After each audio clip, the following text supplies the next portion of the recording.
This week, we cover the Annunaki, great gods of the ancient Sumerian pantheon. But some believe they are aliens who came down from the stars and are the basis for all gods of every religion. So we look at the facts and try to answer the mystery of the Annunaki. Stay tuned, and of course... Welcome back, Commander. This is Tryhouse Tells Mysteries. Fact, fantasy, and history have come together to tease the imagination. I want the truth! You can't handle the truth! Welcome back to another episode of Tryhouse Tells Mysteries of Histories. Today, we are talking about the ancient aliens, the Annunaki. Well, I mean, maybe they're ancient aliens. Who knows? Or maybe they're what we've speculated all along and are, you know... What are you saying? Human society. Human society trying to justify things they can't understand. Earth to Kevin? Earth? What? Bam. Dude, I saw this meme, right? And just to preface it, a white friend of mine shared it. Oh my But it God. said, the meme said... Is that like relevant information? It is. Trust me, it is. Because he shared this, and the meme says, just because white people couldn't figure out how to do it doesn't mean it was aliens. And it showed the pyramids, and it showed these other things, etc., etc. And I just go, whoa. First of all, our white rulers are aliens, but that's besides the point. Oh my gosh. I fucking disagree. I disagreed so hard, bro. I wish I could have deleted his Facebook account for posting that. You know what I mean? I wish I could hack it. Oh my gosh. It was aliens. It was aliens, and don't test me. It's not just white people who are saying that. I know, bro. See, that's why it was relevant that he was a white guy that posted it, because he's one of the bad whites. You know what I'm saying? Yeah. White nonsense. Whoa. Jared, what are you trying to say? Yeah, Trying to say sorry, there's whites listeners. and bad whites?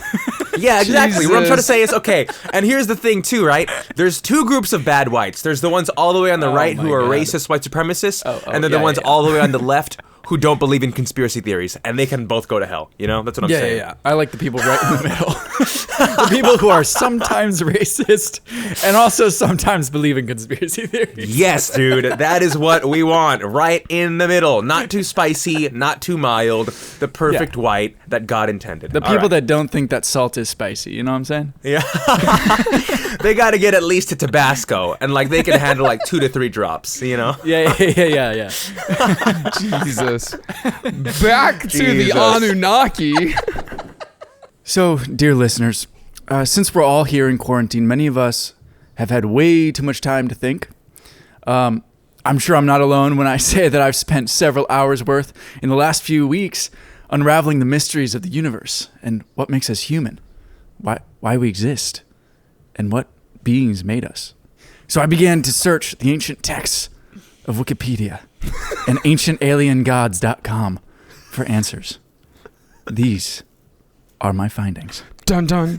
Damn it, Kevin. I was trying Law and trying Order. so hard to hold my Law and Order. I was trying so hard to hold my laughter back so like there wasn't so Matt could get it out cleanly, and then I heard you laugh, and I was like, oh well, it's all fucked up now. I could The ancient texts of Wikipedia. And ancientaliengods.com for the answer. Oh my God.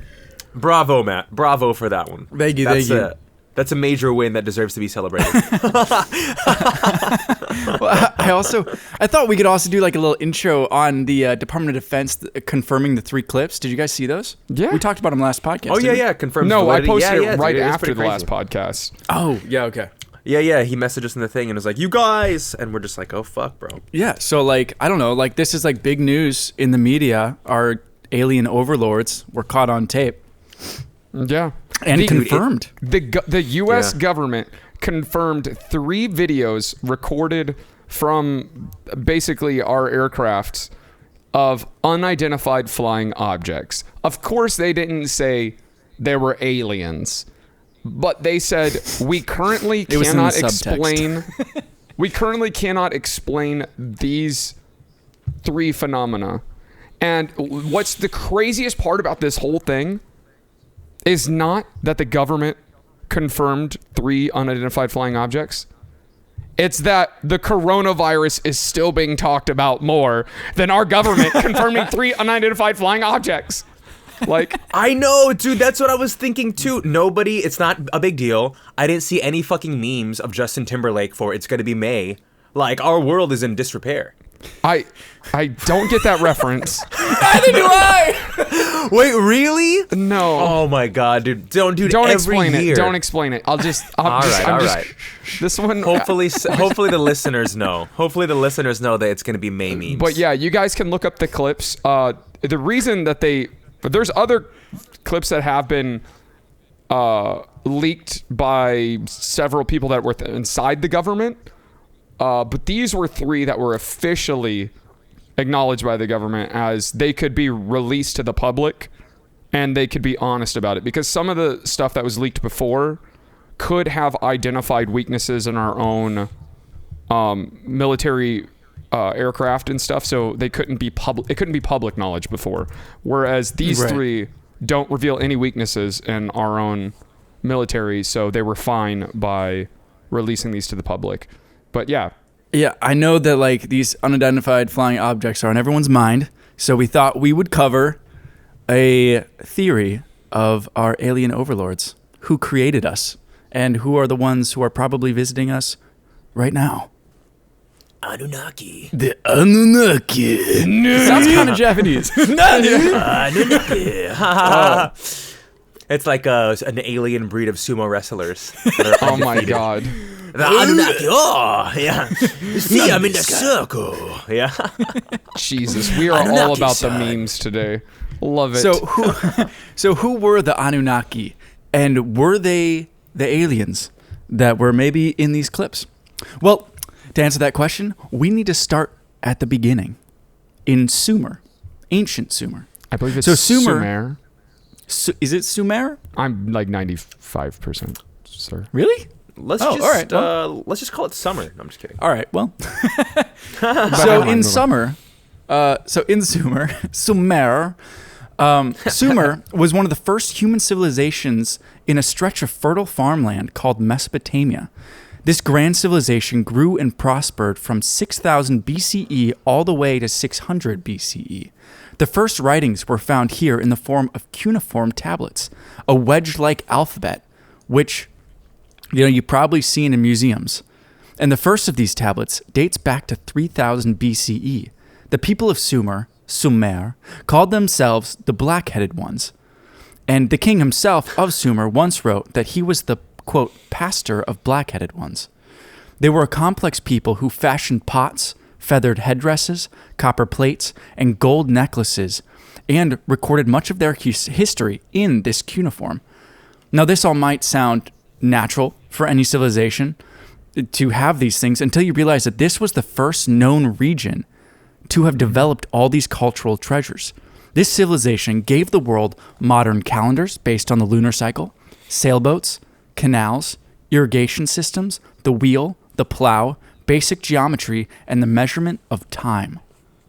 Dude, Sumerians obviously were amazing and gave so much to, the world, but seeing black-headed ones that sounds like an NFL team name that half the country would protest. You know what I'm saying? Jeremy! They're like, change the logo, it's 2020. You can't call yourselves that anymore. Like, but we are though. And it's like, no, it doesn't matter, bro. That's not the rules. You're not wrong. I know. That's so poignant. Oh my god, dude. Sumerians, baby. Does someone want to take the next one? You want to do it, Kevin? Yeah, Since I sure. just made a joke. So how did Sumer pop out of nowhere with such an advanced civilization? The question might be with their gods, the Anunnaki, who were supreme beings who guided humans and gave them great gifts of knowledge. So the word Anunnaki comes from the first god, An, which literally translates to sky, meaning they're the sky god. And, Sky god. And his consort, and I'm just going to say Ki, the goddess of earth. So then it all sounds very, very anime. No. Yeah, it does. So then An and Ki began popping out babies, and their children were called Unky. Yeah, the Anunnaki. A name That was the sex noises that they made. Anki. Wow. Yeah. Kimochi. Oh my god. We are And the there's worst. another one. And don't ask how I know that. Anyway, moving on. Dude, imagine the kid like, Mom and Dad, where does our name come from? Well, son, that's a story for when you turn 12. Oh my god. The children's name were the Annunaki, which translate to those from heaven to earth descent. Enlil was the first one born, and it was said in the ancient text that heaven, sky, and earth were inseparable until Enlil was born. He cleaved Enlil. It's pronounced Enlil. Enlil. Enlil was born. He cleaved the three spheres apart and carried away the earth, while his father On carried away the sky. A while later, and there were the 7 gods who decree. On, Wow. Enlil, Enki. I'm gonna butcher all these. So I'm gonna say Nin, Ninhursag. Nana. Okay, there's a bunch of them. There was a bunch of them, a whole mess of them. There's a whole Utukkatasana. mess of these Anunnaki. Yes. Entirely too many Anunnaki, yeah. Yes. Yeah, way too many. And because they just kept on popping out babies, more gods kept being added to the pantheon. All right, so now we get to how did the Anunnaki creation story lead many people to believe the Anunnaki were really aliens who created what we now know as modern humans. And so some people think the answer lies with the Anunnaki creator story, which is Zechariah Sitchin's interpretation of the creation story in his book, aptly titled Earth Chronicles. And so, Chronicles. So, Zechariah, whose name he should have changed at birth, he just changed it to what is it? Timford or Sympathy. So his theory is that in 1849, 14 cuneiform tablets were found by a British expedition to what was then known as ancient Sumer. We have no idea what it is now. Oh, no, it's Iraq. Oh, it's Iraq now? Okay. Yeah. Back then it was ancient Sumer in 1849. Now it's Iraq. How things just go to shit over the years, So the Oh my god. No, Jesus. Maybe we should take that out. Maybe we should take that. That might be a little harsh. Oh man. R.I.P. Saddam, baby. Okay.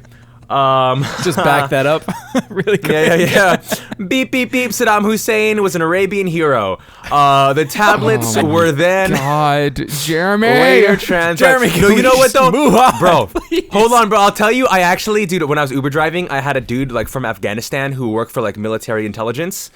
And then I was like, so he loves America. And I was like, well, bro, how did you guys all feel about Saddam Hussein and all that stuff? He was like, honestly, bro, Saddam Hussein was so loved by all the Arab countries that he could have been so much more useful to the U.S. as an ally. Because if Saddam loves you, all these countries love you. Anyway. So, it's not Iraq, it was ancient Sumer back then. The tablets were later translated, and their ancient knowledge circulated through the academic world. And then they found their way to Zechariah Sitchin, a man who was born in Azerbaijan, who taught himself Sumerian cuneiform so he could read the tablets for himself. That is dedication. I can't even teach myself Tagalog. Right. Was that Filipino?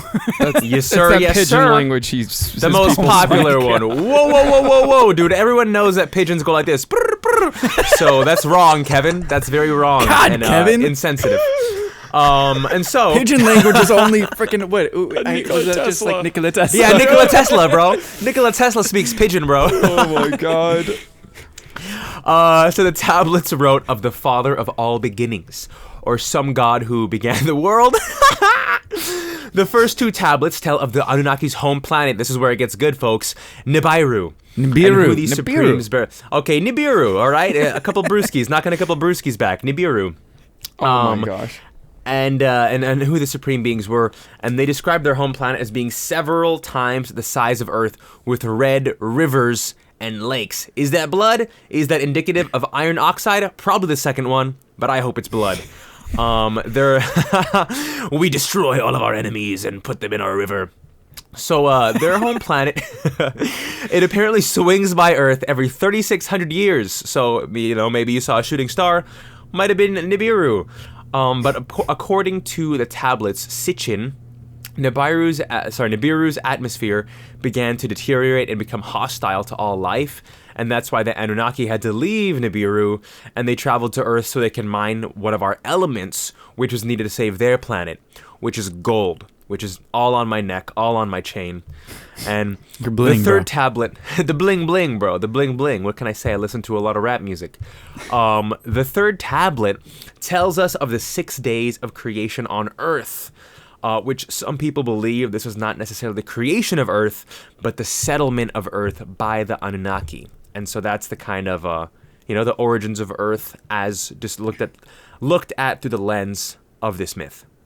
Yeah, so there's other stuff on this third tablet.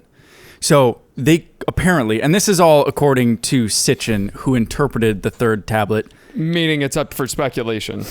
Yeah, exactly. I mean, there are some quotes, but he's really stretching sometimes, I feel like. Mm-hmm. So the Anunnaki created mining settlements on Earth to mine gold. The first mining cities were founded, and one of them, the main one, was called Eridug, and it was founded in the Persian Gulf, he believes, which was placed under the rule of Enki. Sitchin believed this to be the base of their mining operations because of the phrase in the tablet, quote, "After the kingship descended from heaven, it was Eridug." However, the Anunnaki were not alone when they came to Eridug. They brought another race with them called the Igigi. The Igigi were supposedly an inferior race and endured cruel labor as they mined for gold.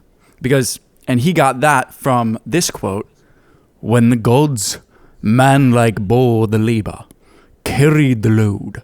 The gods' load was great, the toil grievous, the trouble excessive. The great Anunnaki made the Igigi undertake the toil." Okay, I don't know why I turned into like Count Dracula there at the end. Yeah, it was a little odd, but I was vibing it. It passes a vibe check. I enjoyed it. All right. And the quote, a tablet. Well, third tablet, I guess. Yeah.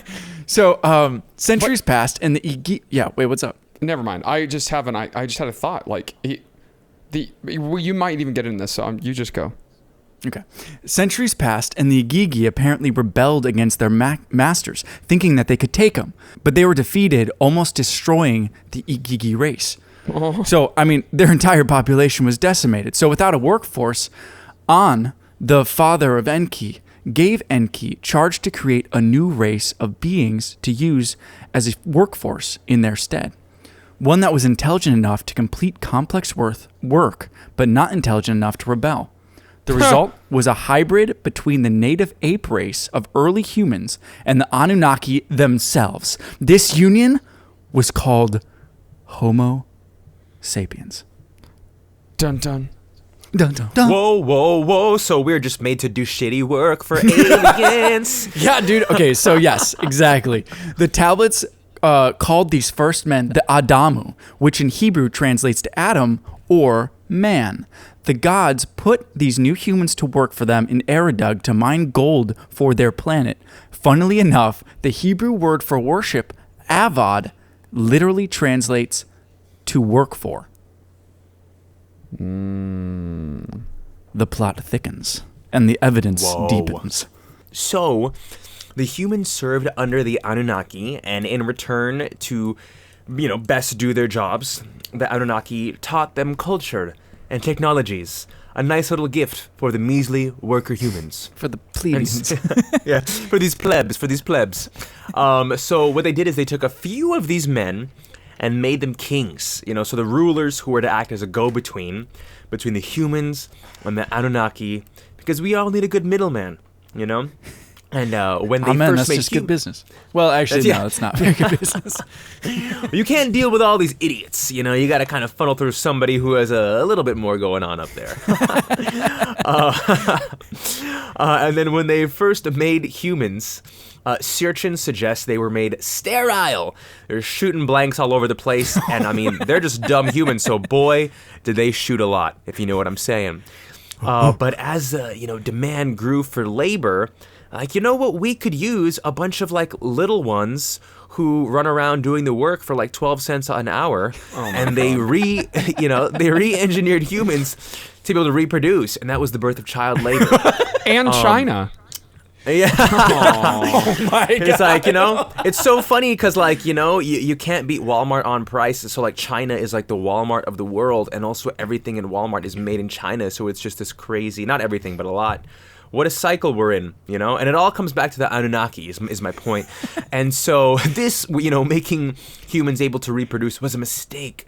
Because soon the Anunnaki had a population crisis on their hands. Sound familiar? And this... whoa, I was going to say Earth. But this led to the banishment of humans from their city. It said, be gone with you humans. And that gave rise to the banishment of Adam and Eve from the Garden of Eden. Yeah, it's actually it's very interesting. So the Sumer creation story actually has a very similar story of Adam and Eve and the Garden of Eden. And there was this tree of knowledge. But in this myth, the serpent was called Ningajeta and wasn't a trickster god or Satan himself like in the Bible, but was rather the god of vegetation and the underworld, and sometimes was depicted as a great dragon. So he wasn't even really a bad guy, He wasn't like the evil serpent that's depicted in the Bible. Yeah, he was doing his best. Yeah, and he was responsible for planting the tree of life, which is the tree of knowledge in the Bible. Oh, shit, bro. But this is also attributed to Enki as well, the god of wisdom. So the dragon serpent could also speak and act as a go-between between the gods and humans. So I guess kind of acting as the king would, almost. So in the Sumerian text, the demon was not the downfall of the humankind. It wasn't the serpent, but was rather a moment of change. It symbolized change, that humans were being elevated from not being intelligent, but like being base creatures, to being elevated to being intelligent creatures. All right, let's return to the outline. No, I love that though. Like, it's like aware. It's like humans became like aware of their future now. You know what I mean? Like, it's like the suffering of humanity, like the irony that we can think and be aware of ourselves and plan for the future, but because of that awareness and intelligence, we also have like the fear and the suffering of things not going well, and our lives going to shit. But Rona. It said in the text that the Anunnaki gods began to breed with the humans, as all masters do with slaves throughout history, And they created the great Nephilim race, which were said to be giants among men, also known today as NBA players. Just kidding. So Anlel was furious at those who made it with humans. He's like, what are you doing with these, putting your willy in these dirty people? Fearing that a human Nephilim might rise up and conquer Nibiru, like on some Hercules shit, bro. Becoming king of Enlil's race. But the practices continued. These freaking Anunnaki gods could not keep their dicks in their pants. I mean, whatever they have. They couldn't keep it in their pants. Whatever they got going on down there. Divine penises, Jared. Yeah. Divine erections. They're divine, hold on. They're divine schmeat. Jesus. And humans grew powerful with the viral blood of those Anunnaki dick veins. And then devastation struck. So it began when Nibiru came around from its 3,600-year orbit, returning to Earth. The tidal waves it created wreaked havoc on the lands of Earth. And Nibiru, that's their home planet, right? Yeah, Nibiru is their home planet. Got it. In one of the Gnostic Gospels omitted from the Christian Bible, Nibiru was called the Destroyer. Men forget the days of the Destroyer. Only the wise know where it went, and that it shall return at the appointed time. The Destroyer, its color bright and fierce and ever-changing, was an unstable appearance. A fierce body of flames. Sorry, I went Old Testament on it. I liked it, bro. I was ready for the wrath and the brimstone and the... That's it, actually. I was just ready for those two things. God bless. So the Sumerian tablets wrote about the devastation of Nibiru. For days before the day of the deluge, the earth was rumbling, groaning as if with pain. For nights before the calamity struck in the heavens, Nibiru as a glowing star was seen. Oh, shit. Oh my god, Matt, yours is so much better. From what? Your little growl. Well, look at that, bro. The So earth was basically, rumbling and nights- this kind of identifies with the Christian Bible version, right? That's what we're getting at here? Okay. So Suchin believed that Enlil, the firstborn of the Anunnaki, saw Nibiru's passage as a way to destroy the humans once and for all, as their power had grown dangerous.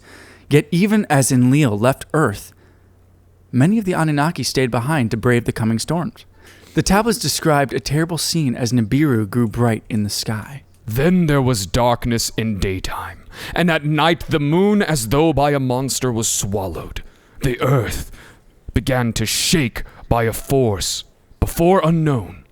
It was agitated. In the glow of dawn, a black cloud arose from the horizon. The morning light turned to darkness. Then the sound of a rolling thunder boomed, and lightning lit the skies. On that day, on that unforgettable day, the deluge, with a roar, began. What Man, the we're just over fuck? here just making our own sound effects. That was a crazy sound. That sounded like a fucking... I thought you were about to mow the lawn, Matt. I thought you were getting... Oh, I saw this as a helicopter. That's kind of underwhelming. So it's thought that this caused the ice caps to crumble and crash into the ocean, creating a huge wave that swam to the first cities of men, such as Eden and Eridug, which Eridug might be Eden. Enki, who, if you don't know by now, come on, keep up, you guys, Enlil's brother, felt sympathy for the humans. And Suchin believed instructed a chosen few to build great boats. Oh, does that sound familiar? Yeah, that wasn't God. That was Enki, who is like just one of the gods. All right, so I'm glad we're clarifying this for you guys. One of these chosen few was Zayasudra and his family, written about in the creation story, also known as Noah, who has been played dramatically by Steve Carell. And after the flood... And Mr. Crow. and Mr. Crow as well. Yeah, I forgot about that one. Russell Crowe, Kiwi baby. After the flood subsided, Enki returned with his brother Enlil and began anew. They built new cities in alignment with the stars, and they said, "Let the heart of the plain, the heavens reflect." And that's how he sounded. I don't know. And once Enki agreed to this, to this agreed. They're like giants, dude. I know, but that's why they it's funny if they have a side. Matt's like, what a fucking shit voice.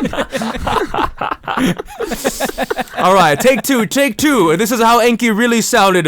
Let the heart of the plain, the heavens reflect.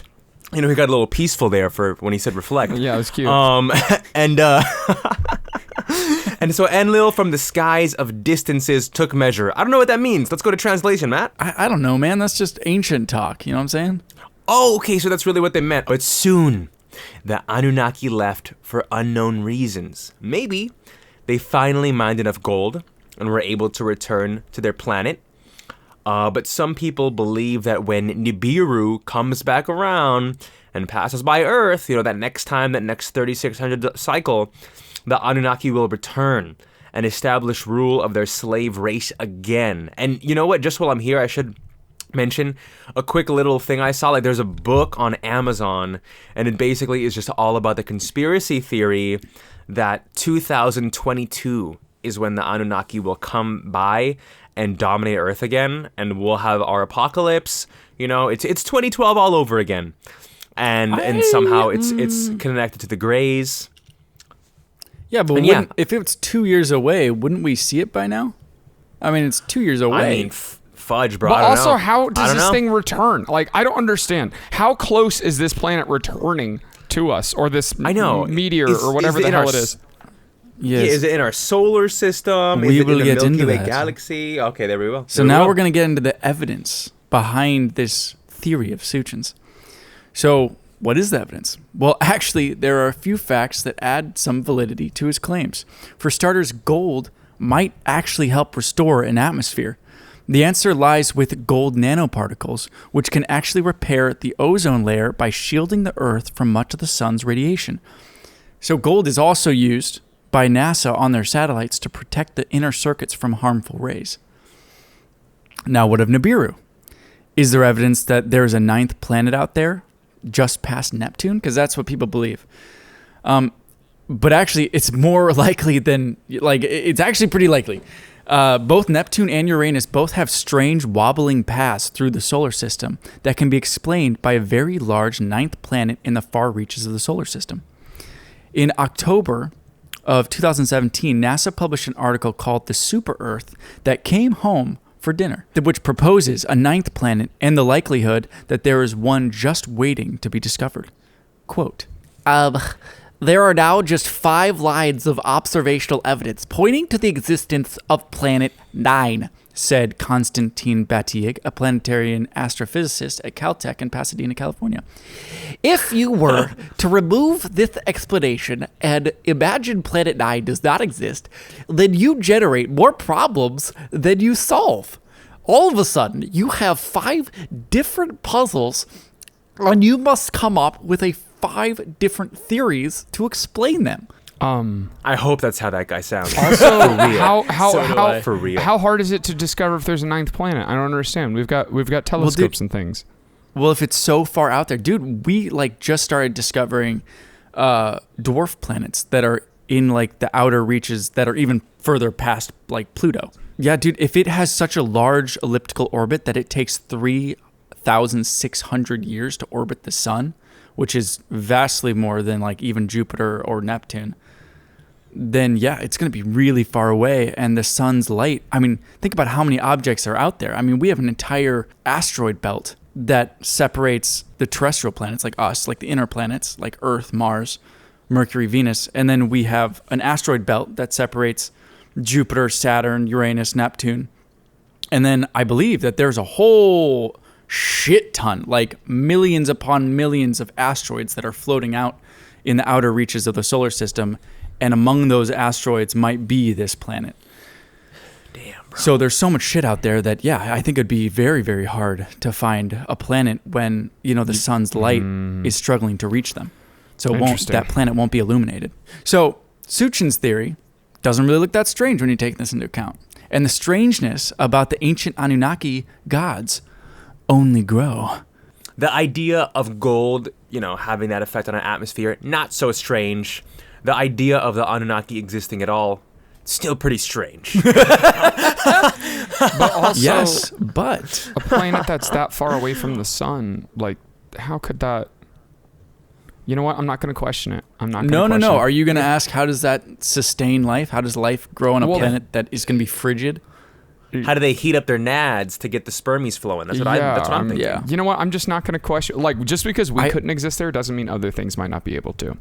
The thing is, exactly. I think we have discovered a lot of exoplanets that are freaking massive. Mm-hmm. There's a type of planet called I think it's called a super Jupiter. And they're planets that are so large that they're not quite stars. And they're not quite regular planets where their own gravitational pull actually creates heat. What? Yeah, so they glow. They glow like a red because of the infrared heat that they're emitting, which might actually be in line with the red rivers. Although I don't know how water would ever be able to be in a liquid form, but who knows? Anyway, just a thought. And if there's heat, then there could be life. Many of the rock carvings of ancient Sumer depict the Anunnaki with these strange satchels and pine cone-like objects in their hands. They also had beards and wore robes and headdresses. These same satchels are depicted on the walls of ancient Egypt and the works of ancient Turkey and Sumeria. All of them had their gods holding these same satchels. Now, it's believable and even probable that over time cultures across the Mediterranean and Asia Minor would be influenced by one another, but the satchels are not just localized to this region. The Aztecs, all the way across the Atlantic Ocean, separate on all sides by a vast ocean, had similar depictions of their gods.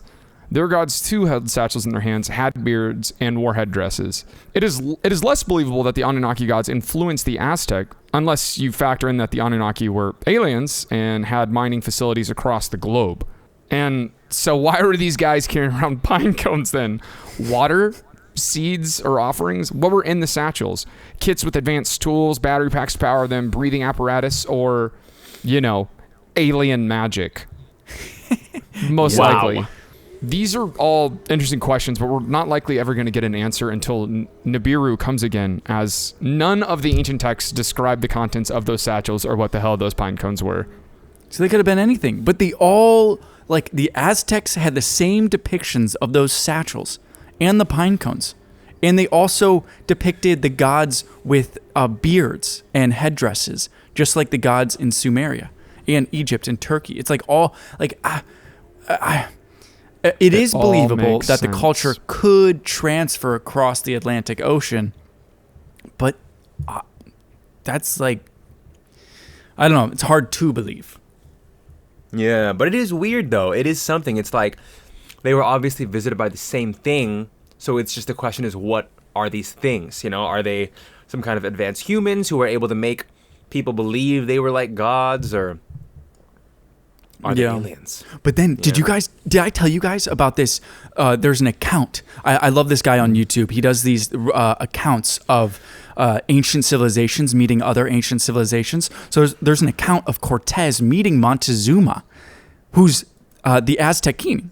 Yeah. That's pretty cool. Yeah, and in it, Montezuma is talking to Cortez and telling him the story of their origins and how they came from the east. Their king came from the east and brought his men to these lands, and that they settled the lands. And many of the king's men took wives and assimilated into the culture. And then at one point, the king was like, "Okay, my time here is done," and he was gathering his men to leave. But his men were like, "No, we already have wives here. We want to stay." And so the king told them, he was like, "Okay, you can stay, but when I return, you will be under my kingdom." So Montezuma told this to Cortez and was like, "You came from the east." And many of the gods depicted by the Aztecs had red beards, which sounds like a trait of England and Scotland and Ireland. So maybe it wasn't Cortez, but maybe it was one of like the northern Nordic, possibly the Vikings who came, because there's that theory that the Vikings had come to America long before, taking the route across to Greenland and then to Canada. So just a very, very interesting little... So there could have been cross-pollination that way. Yeah. And you know what, dude? I don't really know what I thought about theories like that, about people like visiting and exploring the world and stuff. But being, like, I'm 26. I turned 27 at the end of the month. And I'm just thinking, life is so long. If I was an explorer, I definitely would have seen the whole fucking world. I don't care, bro. If I have, like, a little wooden boat, that's a long time to be just exploring shit. I know. Yeah. God, it takes so fucking long. I know, dude. Probably take months. And then you probably die on the journey. I know. And then probably eat each other. And then if you get there, it's how the hell do you get back? That's true. The Wayfinder. You gotta use the stars. We know the way. So yeah, I mean that's pretty much all the evidence of the Anunnaki being really aliens that came down and settled on Earth for gold. But I mean, we just wanted to talk a little bit about, the Anunnaki's influence in modern day culture. One of them is Easter. Oh, for sure, bro. All right, let's talk about Easter, baby. We just had it not too long ago. And if you're like me, you probably wondered, why do we paint eggs? What is that? Jesus didn't have eggs, not to my knowledge, during the holiday. And why do we have a bunny as a mascot for that Christian holiday? And of course, it's because the origins are not, wholly Christian at all. And so the origin of Easter, as we know it, actually comes from Ishtar, which is the Babylonian god of spring and fertility. And in Sumeria, she was called Inanna. Oh, does that sound familiar? It's one of those crazy weird names from the beginning of the podcast, the granddaughter of Enlil. So since Babylon had a lot in common with Sumerian culture, and eggs played an important role in Babylonian culture, and the similarities with Sumer, they wrote in cuneiform, they shared the Anunnaki pantheon. And so in one Babylonian myth, a massive egg fell from the heavens. Dude, is this the story of Humpty Dumpty? A massive egg fell from the heavens during the time of spring and landed near one of their great cities. Oh, but it didn't break. Okay, different story. Ishtar was said to have emerged from the egg and to show herself. So that's kind of cool to me because that's almost like an immaculate female birth, you know? It's just like coming purely from an egg. And to those who found the great egg, she bestowed gifts on them. So, oh, you found me and the egg, here are your gifts. And so eggs and bunnies, so what do we know about bunnies? They breed readily. They have lots of sexual relations with each other. And the flowers were all used in Babylonian festivals to celebrate the coming of spring. And so, I mean, that's where it all ties together. It's all thanks to Ishtar. Yeah. And also, doesn't that sound a little strange that an egg descended onto Earth near one of their cities? That sounds like a UFO. That sounds like one of those UFOs. Those were oblong shaped, the ones in the videos. Dude, you know what? No. I fucking see that connection. We should email Peeps and be like, hey, you guys, for next year, maybe we suggest a limited edition in honor of the unidentified flying objects. UFO Peeps for Easter. That'd be proud sick. of you, Jamie. I'd eat those. That'd be so fun, huh? Yeah, I would, dude. We're like, oh, shoot, it's all ties to Ishtar and eggs. Trust us. So many of you know, kind of changing gears here to modern day America and the Statue of Liberty. Many of you know that Lady Liberty was designed by Frederick Bartoli, but what you may not know is that the idea originated from Edward Laboulaye, who was a Freemason. The favored deity of the Freemasons was the Roman goddess called Libertas. She represented liberty and freedom. Libertas was often depicted wearing a robe, but sometimes was naked because her other domain was that she was the patron god of harlots, women freed from prison. So usually women who were freed from prison in Roman times, they really only had like one job, which was, to be like a prostitute. So she held a torch. Isn't that all of them? No. She held a torch to guide her followers to their own version of freedom, a symbol that is now on the Statue of Liberty. But Libertas was not even originally Roman. If we know anything from the Romans, it's that they loved to steal gods from other cultures, and Libertas was no different. The original Libertas comes from the Greek goddess Aphrodite, who was taken by the Greeks from the ancient Sumerians. Her original name was Inanna, she who flies among the stars. Dang, bro. So damn. yeah. Sorry. Lady Liberty comes from, like, her origins start in ancient Sumeria from the Annunaki, Inanna. That's pretty fucking cool. That's what I was going to say, dude. The Anunnaki, dude, literally, the Anunnaki, one of the Anunnaki is like the symbol of freedom for the whole country. And the Sumerians believed that the statues of the Anunnaki that they had in the cities were the physical embodiment, the literal embodiment of the gods. They thought really? that. Yeah, they thought they would like come alive? No, they would go and they would clean them, and then they would leave feasts out for them to eat, and they would like leave food all around them. Yeah, so it's crazy that we have technically a statue of an It's Anunnaki. just so funny because it's like, wouldn't you come back and like, oh, the food's still there and now it's rotting? I mean, do they? Why? There must have been some sort of like spiritual component of food where it like feeds not just their physical body but their souls or something. I don't know. Something like that. Yes. Dude, can I talk about a couple conspiracy theories then? Absolutely. Oh, hell yeah, bro. Okay, so I'll start with the quickest one. So there is a conspiracy theory that is held by, I don't know how many, like Iranians, Iranian government. And it is based on Russian intelligence that is like, quote unquote, indisputable, undeniable, whatever. And they believe that the U.S. is run by tall, white space aliens, which are the Anunnaki. And they believe that those aliens also helped Hitler rise to power. Huh? What? I'm sorry. The country that was, one of the main allies that defeated Hitler also helped it rise to power? I don't understand that. But Yeah, that I is, that's there. That's there. And, and another big one. Oh, is, maybe it was by- population control. Maybe they're at the top of all industries, so they're able to like collect all of our raw materials and ferry them away without us even knowing. So That's true, bro. But there was a population problem, so they were like, "Oh, we need to create a huge war." So they were like, this Hitler man, he sounds crazy enough. It just might work. It just That'll might ramp work. up production. Yeah, that'll ramp up production. We'll get lots of materials going so we can restore our atmosphere. Yes, a world war. All right, fuck you. So I guess it falls apart. No, I think it's fun. But you know what the article was saying too? It's like, conspiracy theories, it might be like fun for some people or whatever. He's like, but it's dangerous if there's Iranians who actually believe this because they do have like nuclear power and stuff, and if they think that So like the lizards government are- themselves believes it, or it's just some I mean, Iranians? Because some that's Americans what- believe this stuff, and I mean, it's hard to believe that people in power believe this stuff, or if they Well- do, that they'll act on it.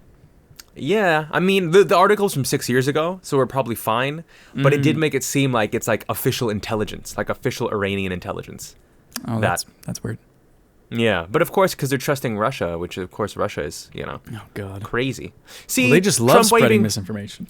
Yeah. See, why is Trump being friends with Russia when they're saying that the country is run by lizard aliens? Unless Trump is one of the lizard aliens. Oh my God. Could be. Have you seen his neck? That looks reptilian. Yeah. Looks like the scaly slacky sacks. And then there's another one here about this guy named David Icke, who is he's a British dude who I mentioned earlier, he was a former sports commentator for BBC, and he's currently banned from YouTube, by the way, because he was the guy who popularized the 5G theory about coronavirus. Oh. That was like Oh. weakening our immune system so we could be susceptible to all viruses and stuff. Oh my God. Yeah. But So this I one's already I went on a kind date of out the recently, window. and that was she told me about that theory. Did she? Yeah, she did. What did you say about it? Oh no, exactly what you just said. Yeah. that it Oh was yeah, like that's 5G. what it was. Yeah.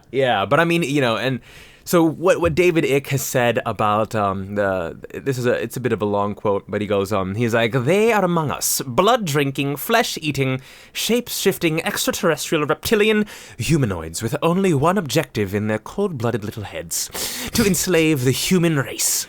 They are our leaders, our corporate executives, our beloved Oscar-winning actors and Grammy-winning singers, and they are responsible for the Holocaust, the Oklahoma City bombings, and the 9/11 attacks, at least according to, David Icke. And he's become the poster human in 1998 for this theory because he made a book called The Biggest Secret, which contains interviews with two Brits who claimed that members of the royal family are nothing more than reptiles with crowns. Some other fun facts about David Icke: there was a period of his life where he only wore turquoise and insisted on being called the son of Godhead. And This guy. This guy. Let me tell you. Yeah. And he says that the lizards are also responsible for the societies like the Freemasons and the Illuminati. And he has earned the dubious title of Paranoid of the Decade in the late 1990s. Oh no, I believe it. Holy Yeah, shit! and How do you live life? How I do you know, live life bro. when you think that everyone's out to get you. Well, here's where it all ties together, I think, about David Icke. He has all this on his website that is complete with merchandise and advertisements. I see. There you go. It's a big hustle. And okay, and the last weird fucking thing I found, which is it was just so crazy to me. Like it's kind of like seems like a crazy kind of cult religion thing. So I found a website entitled the Global Community Communications Alliance. And there's literally a quote here on the article I found, and this is verbatim what the quote says. Now, I certainly do not want to confuse you, but that is the whole problem. For every beautiful truth that is a real true, there is a false, as promulgated by the fallen forces unseen on this planet. That is what a fallen world is, a world of total confusion.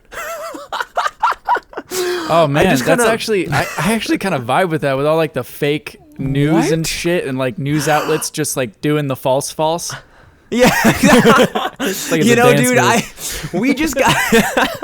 we just gotta fucking shimmy our way away from all the falses and just dance on over to the trues and live your life in true. You know what I'm saying, dude? This is definitely the best investigative work you've done, Jeremy. This Thank you. finding the true. Finding the true. And Sounds so like a this, joke on Rick and Morty. Yeah, it does. I know, dude. And so this group, they're led by a spiritual guru named Gabriel of Urantia. And I'm gonna read this. This is the last quote I'll read. It is a little bit long, but it's their description of the Anunnaki, which I think would be a beautiful little conclusion for us, I guess. So here's what they say.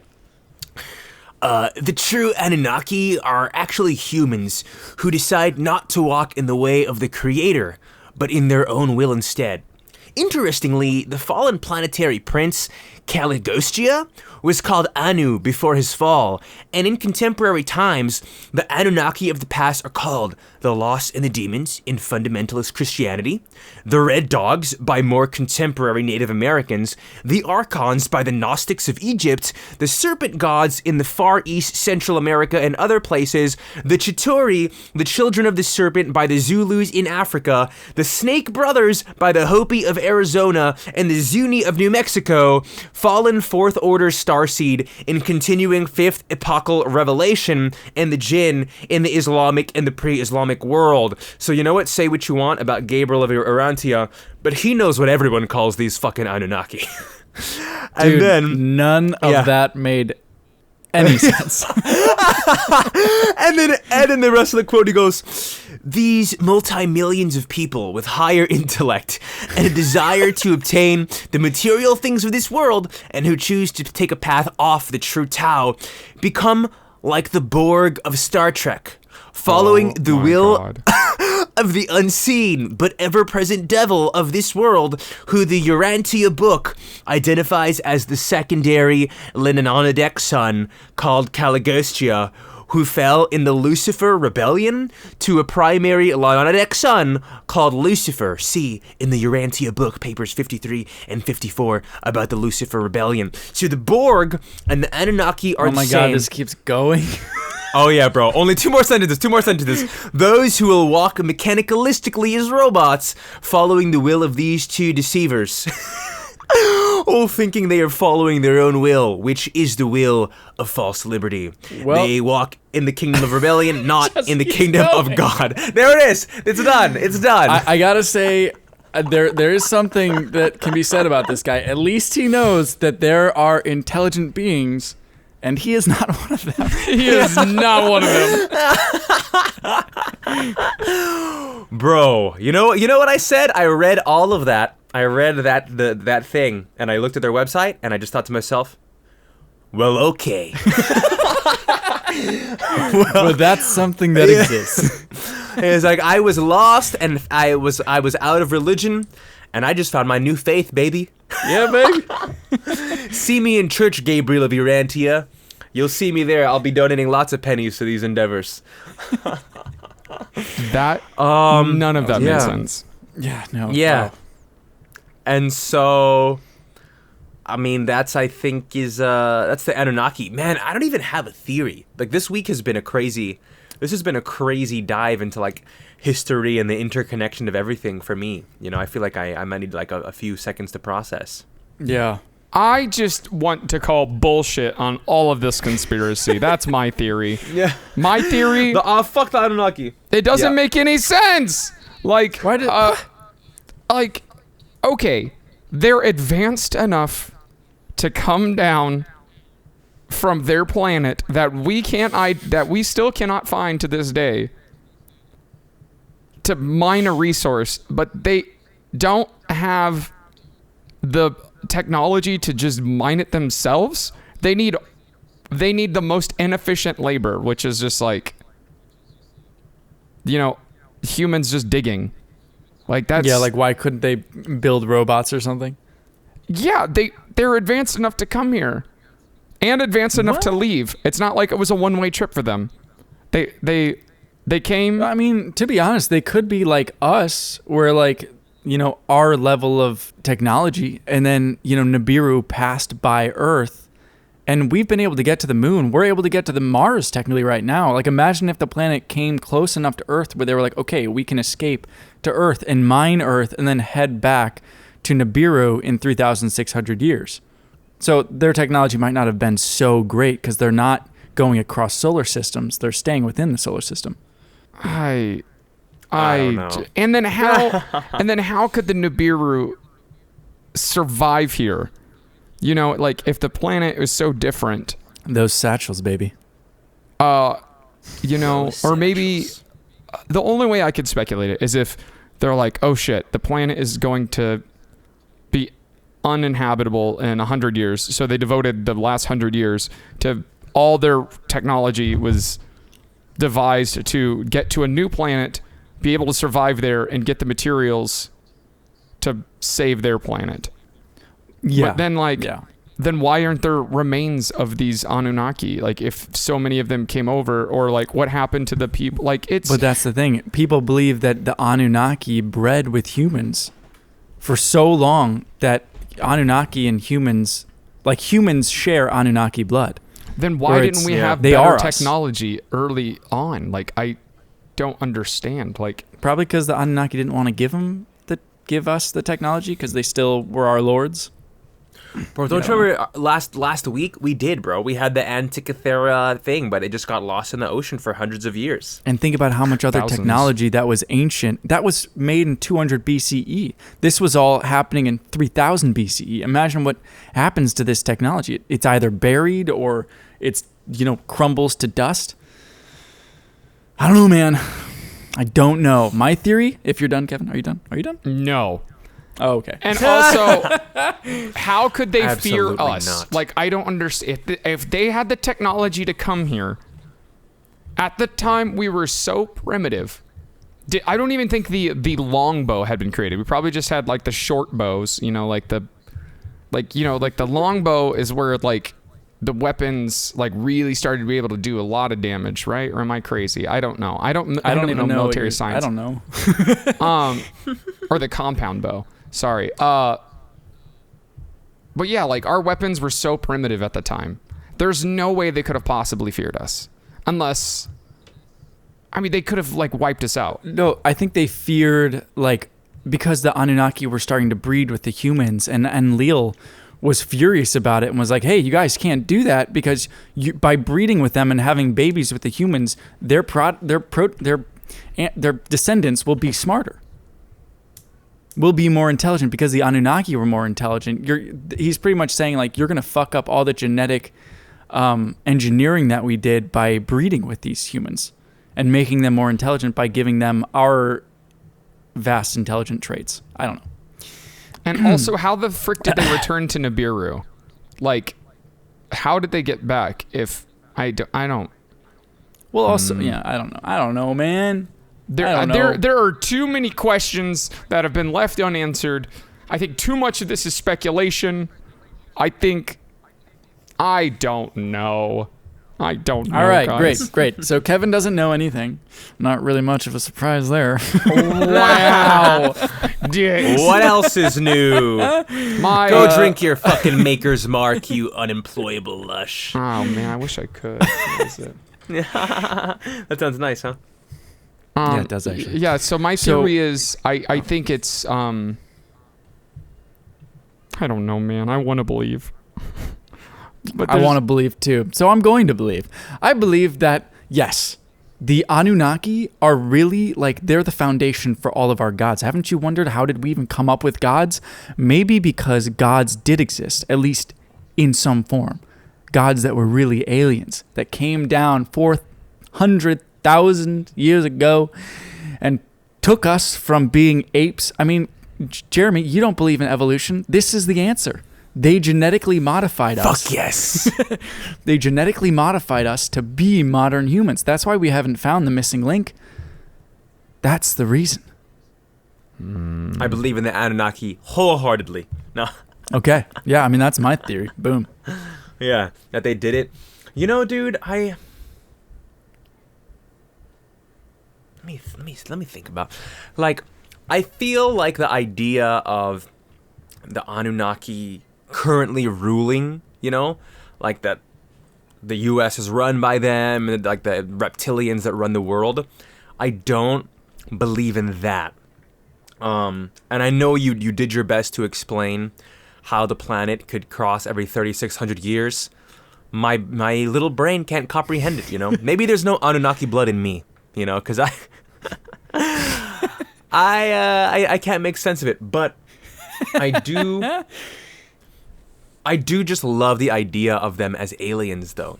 You know what I mean? As maybe the aliens that we've been talking about, for so many podcasts now. Maybe this is a way of like identifying and understanding them a little bit more clearly, Like maybe it does tie into these Anunnaki and these, sacred, however many there were, 7 or 8 of them, and breeding with humans and all these kinds of things. Yeah, that's my theory. My theory is that there are no pure Anunnakis currently on Earth, maybe just a few, and that there are, there's Anunnaki blood in the humans, and that when the Anunnaki planet swings around again, I don't think it will be doomsday and destruction, but I think it will be a time to elevate the race further and bring prosperity and technological prowess to the humans and solve climate change. Thank you. God, we can always hope. Yes, thank you, Jeremy. Thank you. Yeah. clap. Brilliant. Clap. Oh, so also you're right, speculating that we're not just talking about, because the ancient Sumer is it's like 3000 BC or something, or 3500 BC. So you're speculating the Anunnaki have been here way before that. You're talking they've been here since like the first evidence of Homo sapiens being on this planet. Yeah. That's Hell like, yeah, baby. That's like 400,000 years ago. Yeah. Apparently it was Shows a lot of 450,000 years ago. At least that's what Stucci believes, I believe. Or Suchi. But I think that wraps it up for this episode of Mysteries of Histories. We just delved into the Anunnaki. What do you believe? Do you believe in aliens? Do you believe they came here and genetically modified our ancestors so that we would be intelligent beings? Or do you think that we just evolved this way and that evolution is real? Whoa. Well, I'm Matthew McKay. You guys can follow us on Instagram at Mysteries of Histories. How are you guys listening to us right now? We'd love to know. Are you listening to us on YouTube? Yeah, let us know. Spotify. Yeah, and I'm Jeremy at Not Funny Funny Guy and all the socials and stuff. Thanks for listening with us another week. And I'm Kevin. I do Rocket League stuff over on Twitch under the name Tryhouse. Same with all socials, Real Tryhouse on Twitter, Instagram, and all that stuff. Dick.